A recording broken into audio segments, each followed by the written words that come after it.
নমস্কার, আমি পৌলমী। আমি চলে গিয়েছিলাম 29 তারিখ শনিবার ব্যারাকপুর স্টেশনে।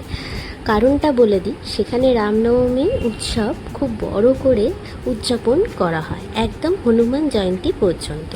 তো কালকে ভোগ বিতরণ করা হয়েছিল, সেই কারণে আমরা লাইন দিয়ে সেই ভোগ গ্রহণ করার জন্য উপস্থিত হয়েছি। আমি দি ভাই, এই যে আমার বড়দি ভাই, আর ওই যে দাদা ভাইয়ের কোলে দুধ রয়েছে, এই কয়েকজন মিলেই আমরা চলে গিয়েছিলাম সেই অমূল্য ভোগ গ্রহণ করার উদ্দেশ্যে।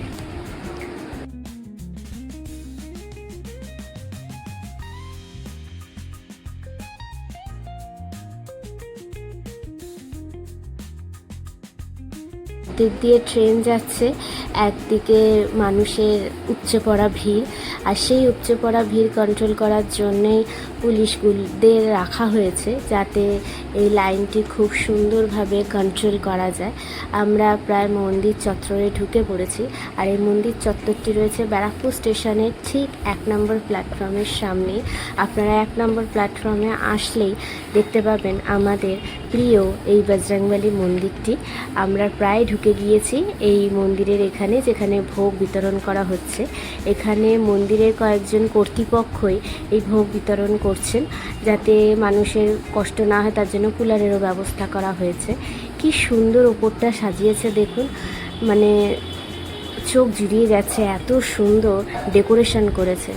আমি দুঃখিত, আমি বজরংবলীর মূর্তি আপনাদের সাথে শেয়ার করতে পারলাম না, কারণ উপচে পড়া ভিড় ছিল, সেই কারণে আমি শেয়ার করতে পারলাম।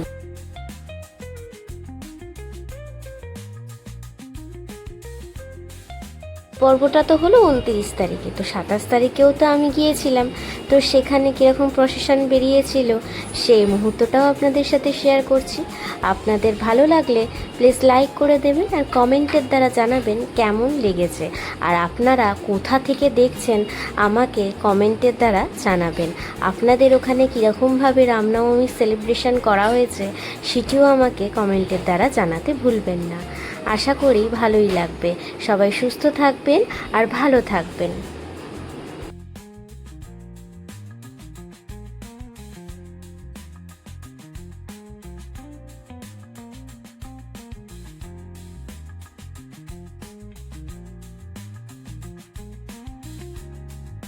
খাওয়ার পর আমরা চলে গিয়েছিলাম মোমো অর্ডার করতে।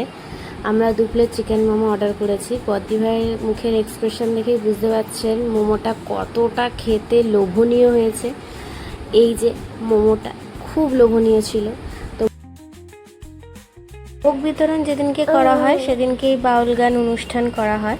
তো আমাদের এখানে রামনবমী প্রথম থেকে শেষ পর্যন্ত কেমনভাবে উদযাপন করা হয় সমস্ত কিছু আপনাদের সাথে শেয়ার করলাম। টাটা।